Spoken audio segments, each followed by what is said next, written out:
Hi guys, sorry to interrupt your viewing, but please subscribe to the channel and like this video. Thank you. The baby shower was everything I had hoped it would be, the kind of day that felt warm and perfect, filled with the laughter of friends, the love of family, and the overwhelming sense that, for once, I was at the center of something beautiful instead of just standing on the sidelines watching someone else take up all the space.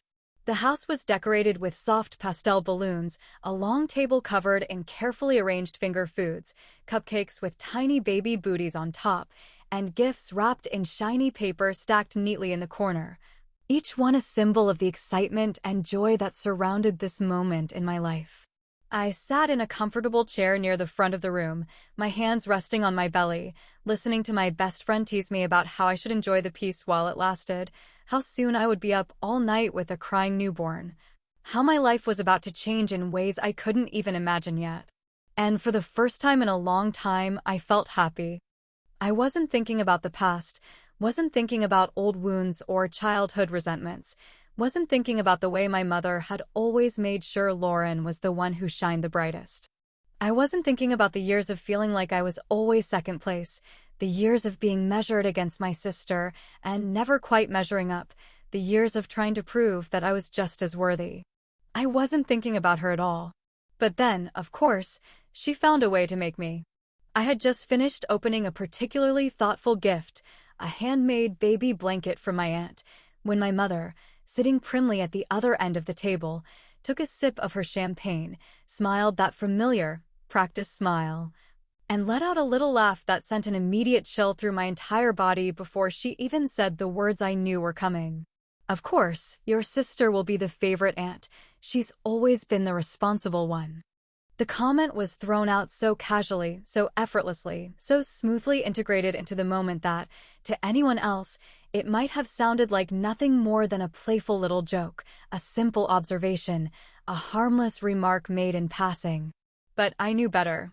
I always knew better. Because that was how my mother operated. She never insulted outright, never said anything cruel in a way that could be easily called out, never raised her voice or showed anger or said anything that could be used against her later. Instead, she delivered her words with a pleasant smile, with a light laugh, with a carefully placed tone that made it seem like she wasn't trying to hurt me, even though we both knew exactly what she was doing. I had spent my entire life enduring those little comments, those barely disguised comparisons, those subtle but relentless reminders that, no matter how much I accomplished, no matter what I did, no matter how hard I worked to build something of my own, Lauren would always be better in her eyes. And usually I let it slide. Usually I laughed it off, just like she expected me to, just like I had been conditioned to, just like I always had. But today was different. Today I didn't have to say a word, because before I could even open my mouth, Eric was already leaning back in his chair, tilting his head slightly, raising one eyebrow with that familiar look of amused disbelief. The one that told me he had also been waiting for this moment, the one that told me he was just waiting for an opportunity to push back. That's interesting, because she just asked us to co-sign her loan. The words were spoken so smoothly, so effortlessly, so perfectly timed that it took a full 2 seconds for the weight of them to fully sink in, for the impact to land, for the reaction to ripple through the room like a shockwave. The laughter died instantly. Lauren's face went pale so fast I thought she might actually be about to faint, her mouth opening slightly as if she wanted to say something, as if she wanted to deny it, as if she wanted to rewrite the reality of what had just been said, but no words came out. My mother, who had been sipping her champagne with an air of casual amusement just moments before, froze completely, her grip tightening around the glass, her entire body going rigid in a way that told me she knew. She knew, and she hated that she knew. The room, which had been buzzing with conversation just seconds earlier, had fallen into a heavy, suffocating silence, the kind that made people shift in their seats, the kind that made everyone suddenly hyper-aware of the tension crackling in the air, the kind that made it impossible to pretend that nothing had just happened. Because the illusion had been broken. Lauren, the responsible one, the golden child, The daughter my mother had always paraded around as the perfect example of success had been exposed in an instant, her carefully curated image crumbling in front of everyone. The weight of her secret debt now hanging in the air for all to see. And for the first time in my life, I wasn't the one who looked like a disappointment. I wasn't the one being judged. I wasn't the one who had to prove anything. Lauren's hands trembled slightly as she placed her glass down on the table, her throat bobbing as she swallowed hard, her eyes darting toward my mother with something that wasn't just embarrassment, it was fear. And that was when I realized something. This wasn't just about a loan. This wasn't just about Lauren struggling financially. This was about something bigger. Because if she had been hiding this, what else had she been hiding? And why did it feel like my mother was just as afraid of the truth as she was? Growing up in my family was like playing a game where the rules had already been written before I even got the chance to pick up a piece, a game where Lauren had been declared the winner before I ever had the chance to compete, a game where no matter how hard I tried, no matter what I did, no matter how much effort I put into proving myself, I would always be trailing behind, always a step too slow, always a little less impressive, always second best. My mother had made it clear from the very beginning that Lauren was her perfect daughter, the one who made her proud, the one who could do no wrong, the one whose achievements were celebrated while mine were quietly acknowledged, if at all. It wasn't that she outright ignored me, it was worse than that. She saw me, but only as a reflection of Lauren's success, only as a convenient way to highlight just how exceptional my sister was, only as a reminder that no matter what I did, I would never quite reach the level of admiration my mother so effortlessly bestowed upon her.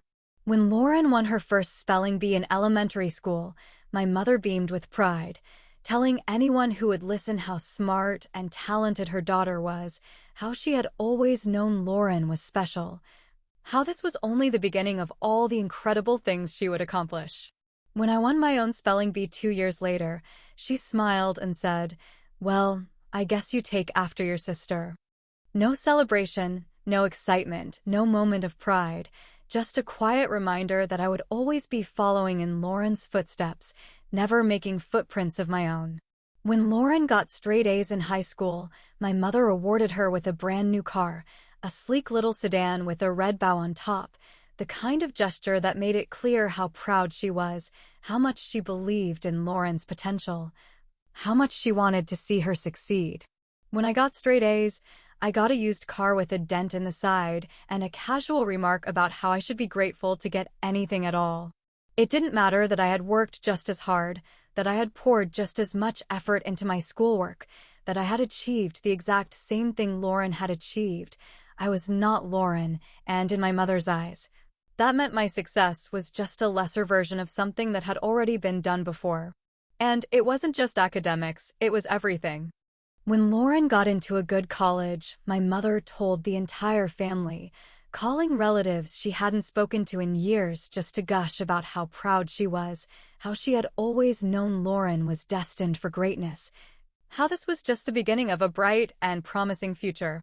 When I got into a good college, my mother barely reacted, just nodded and said, "That's great, honey," before quickly changing the subject to something actually interesting.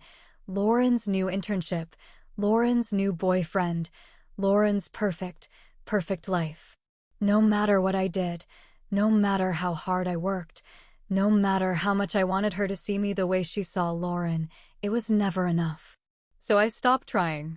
I built my own life, found my own happiness, stopped chasing a kind of approval I was never going to get, and yet, even now, sitting at my own baby shower, surrounded by people who actually loved me, my mother still found a way to remind me that Lauren was, and always would be, the better daughter.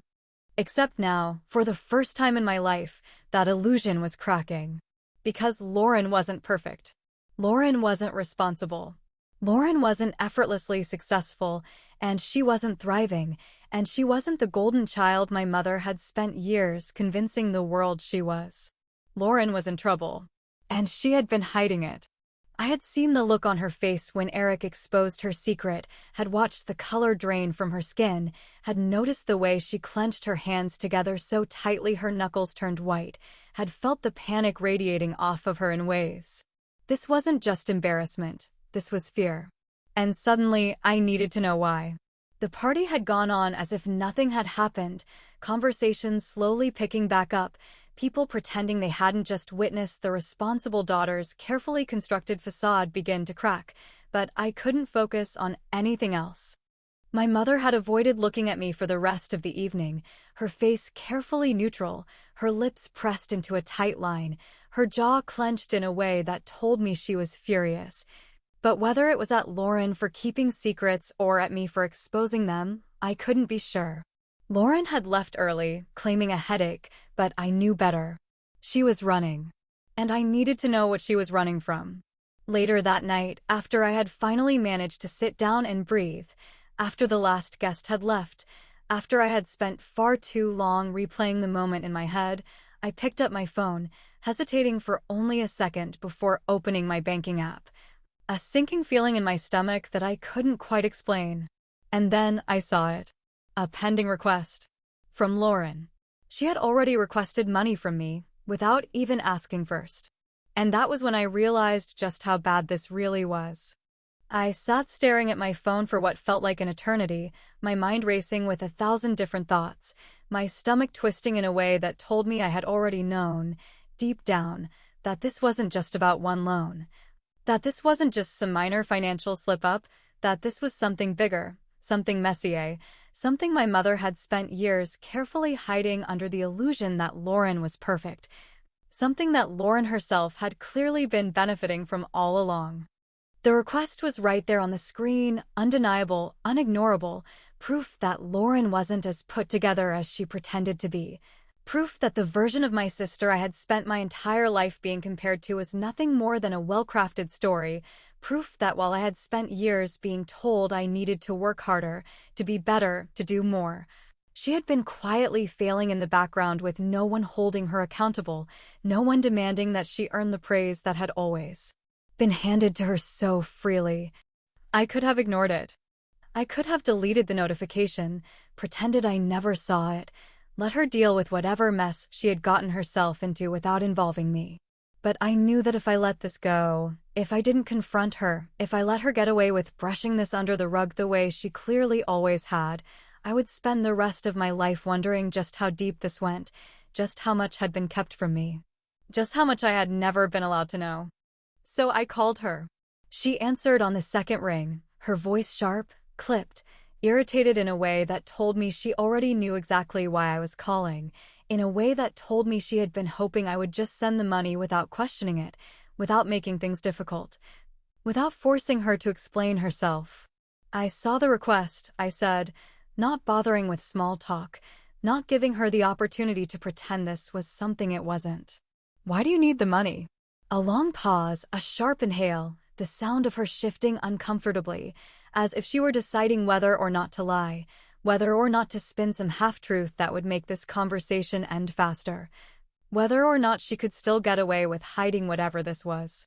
It's just a temporary thing, she finally said, her tone forced, her words too carefully chosen, too deliberately vague. I had a few unexpected expenses. It's not a big deal. It's not a big deal? I repeated, letting out a short laugh, not because it was funny, but because I couldn't believe she actually thought I would just accept that as an answer, that she actually believed she could throw out a few empty reassurances and I would just drop it. Then why did you ask us to cosign a loan? Another pause, longer this time, heavier, filled with something that sounded suspiciously like panic. Because banks are a pain in the ass, she snapped, her voice suddenly defensive, suddenly annoyed, suddenly shifting the blame onto something external, something that had nothing to do with the reality of the situation. They make it impossible to get approved without jumping through 100 hoops. You and Eric have good credit, so I figured it wouldn't be a big deal. I clenched my jaw, resisting the urge to let my frustration bleed into my voice, resisting the urge to say something I would regret, resisting the urge to throw all of her excuses back in her face.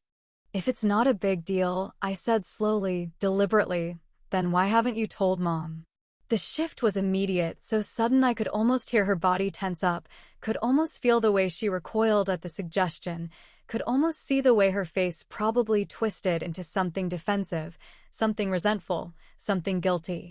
Mom doesn't need to know everything, she said quickly, too quickly, like she had rehearsed the response, like she had already decided that this was the hill she was going to die on, like she had convinced herself that if she just said it enough times, it would somehow make it true.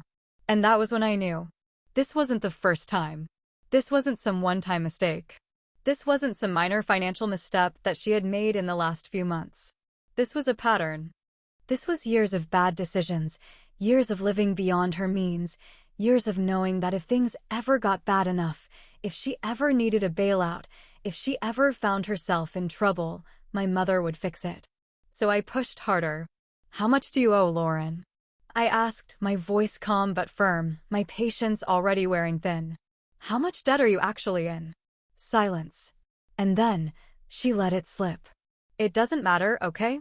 Mom and Dad have helped before. And just like that, the final piece clicked into place, the last thread of denial snapped, the entire carefully constructed life fell apart right in front of me. This wasn't just about Lauren being irresponsible.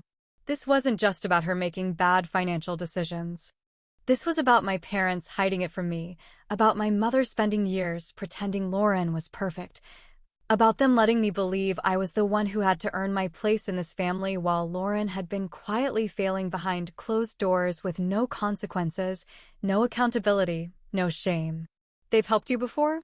I repeated, my voice shaking slightly, not from sadness but from rage, from betrayal, from the sudden realization that I had spent my entire life being compared to a version of Lauren that never even existed. She must have realized her mistake, must have understood that she had given away too much, must have felt the shift in the conversation, because her voice hardened instantly, turning cold, turning sharp, turning into something angry.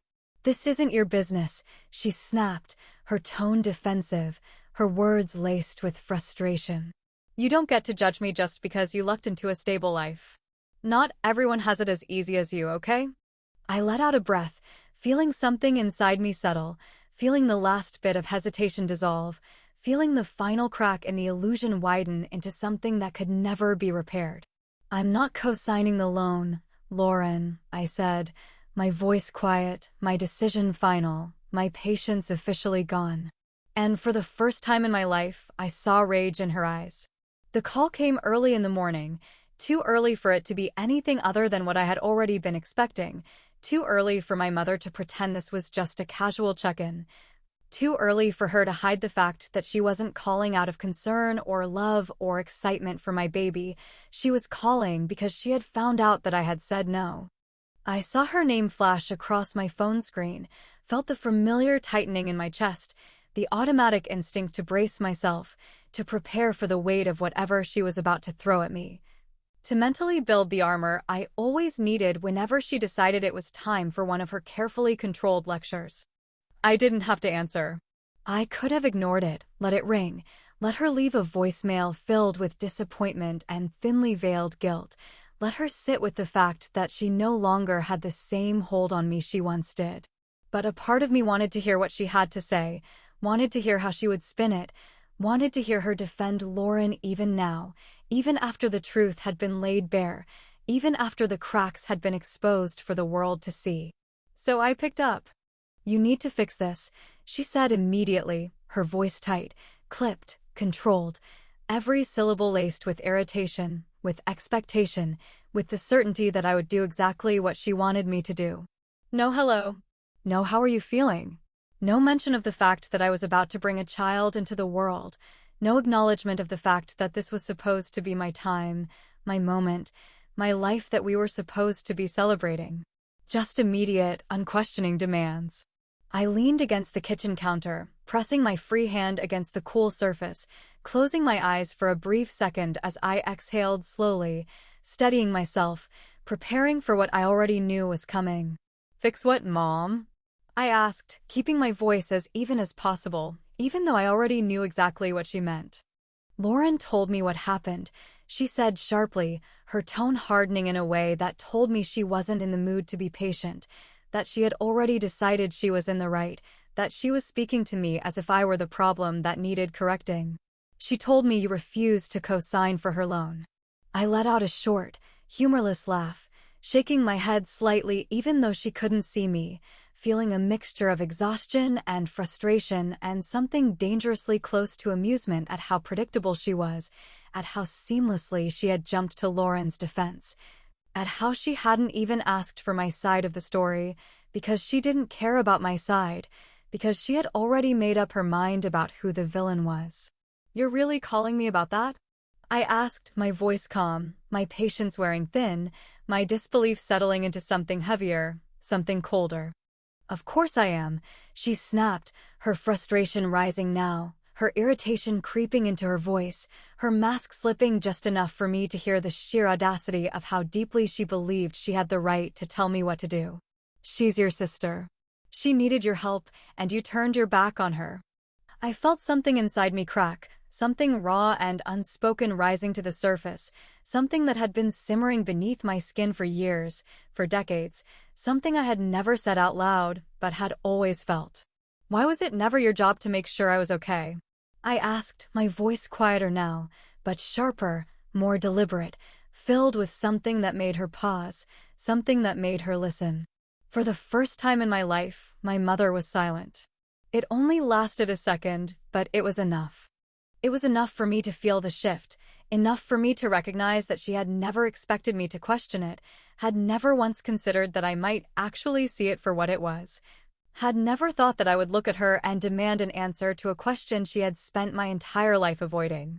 "That's not the same thing," she said finally, her voice quieter now, but still laced with frustration, with a kind of desperate determination to hold onto the lie. "Lauren just needs a little help. That's all. She's going through a rough patch, and she needs her family to support her." I let out another laugh, shaking my head, feeling the weight of her words settle over me in a way that no longer stung, in a way that no longer hurt, in a way that just made me feel tired. "Lauren has been using you for years, Mom," I said, my voice firm now, my patience gone, my exhaustion clear. "She's been relying on you to bail her out every time she screws up, and you've been letting her, because you need her to be perfect, because if she's not, it means you've been unfair to me all along." Another silence, longer this time, heavier, more telling. I could almost hear her struggling to form a response, could almost feel the way she was grasping for something to refute it, something to make it not true, something to put me back in my place, to pull me back into the role I had always played, the lesser daughter. The one who needed to prove herself, the one who needed to earn a love that had always been handed to Lauren without question. "That's ridiculous," she said finally, her voice forced, shaky now, her certainty cracking just enough for me to see through it. "Lauren just needs help. You're making this into something it isn't." "No, Mom," I said, my voice steady, unwavering, final. "I'm finally seeing it for what it is." A sharp inhale, a moment of quiet, and then, the final blow, the one I had been waiting for, the one I had known was coming from the second I picked up the phone. "If you don't help her," she said, her voice low now, warning, serious, "you're turning your back on family." I let out a slow breath, feeling my grip on the phone tighten for just a second before I loosened it, before I exhaled every last bit of hesitation I had left, before I finally said the one thing I had never allowed myself to say out loud. "That's funny," I said, my voice calm, unshaken, absolute. "You turned your back on me years ago." And then, before she could say another word, before she could argue, before she could throw another demand at my feet and expect me to pick it up, I ended the call. And for the first time in my life, I felt free.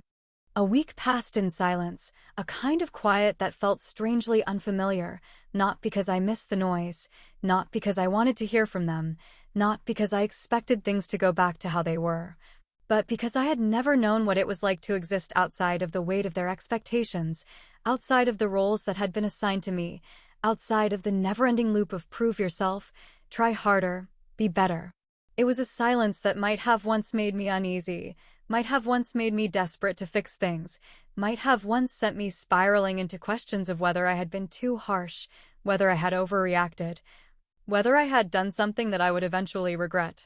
But this time, it wasn't unsettling, it was freeing. Lauren didn't reach out, not even to send a passive-aggressive message, not even to pretend she wanted to make amends, not even to throw one last dig in my direction before fully disappearing into the version of herself she had spent years trying to maintain. She simply vanished, as if I had never been important enough to matter in the first place, as if I had never been anything more than a tool to be used when she needed something, as if my refusal to co-sign that loan had proven, once and for all, that I was no longer useful to her. And my mother? She was just as quiet, her absence just as deliberate, her refusal to call or text or demand that I fix this just another form of punishment, another way to make sure I felt the weight of my decision. Another way to show me that I had been officially cast out, that I had been cut off from the family I had never truly belonged to. And yet, for the first time in my life, I didn't need their validation. I didn't need my mother's approval. I didn't need Lauren's acknowledgement. I didn't need to hear their voices in my head, telling me I was selfish, telling me I was ungrateful, telling me I was turning my back on family simply because I had finally chosen myself. And then, just when I had started to believe that maybe, just maybe, they would actually let it go, just when I had started to settle into the quiet, just when I had started to feel the weight of them lift from my shoulders, my phone buzzed with a single message. A short, clipped sentence that sent a wave of exhaustion crashing through me the moment I saw my mother's name on the screen. Are you happy now? That was it. No, let's talk. No, I miss you. No, maybe I was wrong. No acknowledgement of anything that had actually happened. No sign that she had even considered that maybe this was bigger than just one decision. No moment of reflection. No understanding. Just those 4 words. Just one last attempt to make me feel guilty, to make me question myself, to make me believe that I had somehow ruined everything simply by refusing to keep playing a game that had been rigged against me from the start. I stared at the message for a long time, my fingers hovering over the keyboard, my mind cycling through a dozen different responses, each one carrying a different weight, a different emotion, a different version of what I could say. I could have responded with anger, could have called her out for her favoritism, could have thrown every single unfair moment back in her face, could have finally forced her to see all the ways she had made me feel less than for my entire life. I could have explained, could have tried one last time to make her understand, could have told her that my happiness had never been the problem, that the real question should have been why was I never allowed to be happy in the first place. But in the end, I didn't reply at all. Because it didn't matter. Because I had already wasted too much of my life waiting for an apology that was never coming.